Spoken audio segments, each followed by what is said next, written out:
One of the most ruthless and brutal men of the 17th century was Oliver Cromwell, who is remembered for being the Lord Protector of the English Commonwealth. His greatest achievement was defeating the royalist army during the English Civil War, and because of this he advocated the king's execution, and he got his wish. Cromwell was one of the leading figures behind King Charles I's bloody execution. However, his own demise was brutal, and he would be subjected to a rather rare posthumous execution. This was when his remains were dug up and paraded in front of a crowd before they were then executed, with Cromwell's decaying remains being hacked into pieces at Tyburn. His story is one which saw a landowner become one of the most powerful men in Europe, and certainly one of the most feared, but his fate after death was at the hands of the son of the executed king.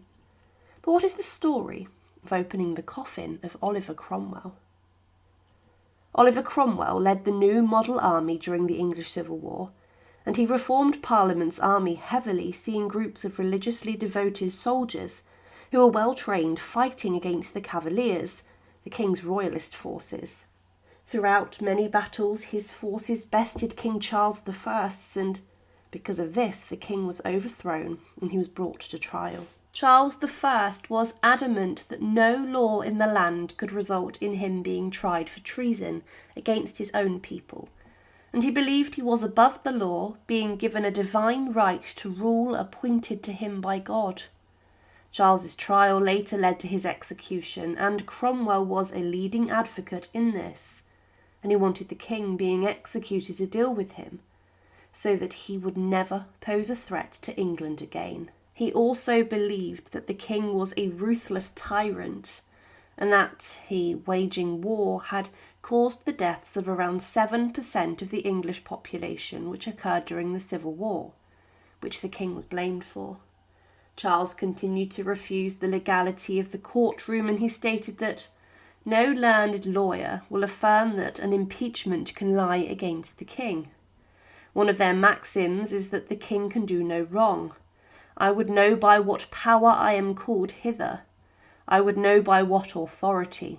I mean lawful authority.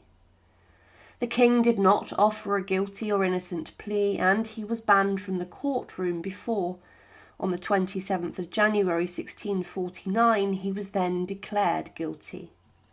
The death sentence which was proclaimed said that the court being satisfied that he, Charles Stuart, was guilty of the crimes of which he had been accused, did judge him tyrant, traitor, murderer, and public enemy to the good people of the nation, to be put to death by the severing of his head from his body. But this was exactly what Oliver Cromwell wanted, and he would oversee King Charles I being led to the execution scaffold through a window of the banqueting house of the Palace of Whitehall, where an axeman was awaiting him. It took just one swing of the axe on that cold January morning to take the head from the shoulders of the king, and many sighed when the axe fell.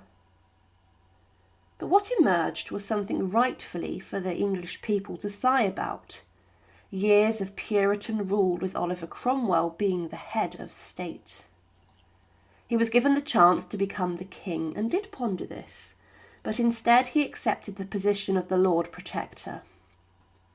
But he imposed a strict rules upon the English people, which banned many entertainment outlets and activities, leading people to be forced to live a more basic life full of less enjoyment devoted to religion. Still today, Cromwell is seen as a hated figure in Ireland, as he rampaged his forces throughout the lands and caused a significant amount of bloodshed.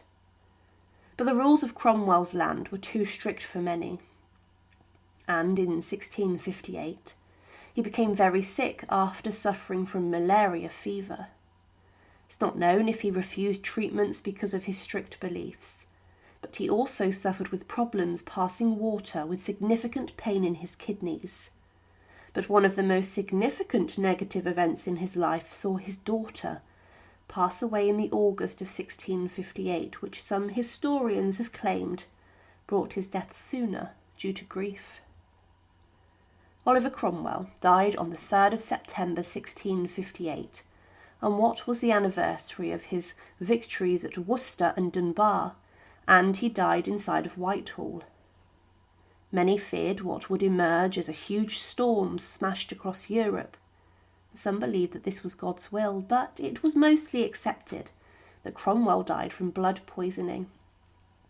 However, despite not wanting to be the king, he would actually have a huge ceremonial funeral, in which was actually based on the father of the executed king. But Cromwell was not actually in the coffin that they used for his funeral. Because of the state of decay with his body and remains, it was decided that his body should be interred inside of Westminster Abbey before the funeral. Such was the state of it. His corpse was in a bad way, and he was buried in secret 2 weeks before the funeral took place, on the 23rd of November 1658. He was interred inside of the east end of Henry VII's Lady Chapel in the Abbey on the evening of the 10th of November, and was buried without ceremony, and only basic religious rites being read when the body was placed into the vault. But in the years following, the body of Cromwell was dug up. When King Charles II was invited onto the throne with the restoration of the monarchy, there was much rejoicing across England. But Charles II wanted to punish those men who had condemned his father to death. Because of this, prominent members of Parliament's army during the Civil War were sought after, along with those who signed Charles I's death warrant. This included Cromwell. And on the 4th of December 1660, Parliament voted and confirmed that the coffin of Oliver Cromwell, along with that of his son-in-law Henry Arton and John Bradshaw, the judge from the trial, were to be exhumed for posthumous execution. Cromwell would be dug out from his grave and then dragged throughout London on a hurdle behind a horse, and his remains would then be strung up before they were decapitated and cut into pieces. The head of Cromwell would then be placed above Westminster Hall as a sign of the king's power. However, when it came to digging up Cromwell's remains, it was difficult to do this, as his body was hidden inside of a wall of the middle aisle in the Lady Chapel, and it took time to exhume this due to the cloth and wood causing problems. But his coffin was prized from where it had been buried, and it was brought back to the surface. The coffin plate on top stated that Oliver, Protector of the Republics of England, Scotland and Ireland, born 25th of April in the year 1599. Inaugurated 16th of December 1653, died 3rd of September in the year 1658, was buried here. But 2 days before his posthumous execution, on the 28th of January 1661, Cromwell's remains were taken to the Red Lion Inn in Holborn, and they were gathered with the remains of the other two. But on the 30th of January 1661, the coffin of Cromwell was opened, and it was strapped to a sledge and was then dragged throughout London as the public saw the decaying remains of the former Lord Protector. It must have been a horrific sight, and the corpse got to Tyburn when it was there, taken out the coffin, and was then hanged in chains, and it was then displayed for hours to people to come see. At 4 p.m, the body of Cromwell was taken down from the gallows and placed on the executioner's table, who then hacked at it as best he could, and it took 8 blows to take his decaying head from his body. After this, Cromwell's head was placed on a 20-foot oak pole with a spike on it, which was then thrust above Westminster Hall for decades. It's believed that Charles II personally ordered this himself, but the head during a storm decades later would fall and would go on a remarkable journey. It's not known for certain what happened to the body after this, and one belief is that Cromwell's daughter took this and had it then buried inside of her vault at her home. But Oliver Cromwell is still seen today as a controversial man and a person who brought chaos to England and also Ireland. Some believe that his actions dethroning the king were heroic, but others believe otherwise. But what happened to his remains afterwards were incredible and shocking, and still hold a significant amount of mystery today.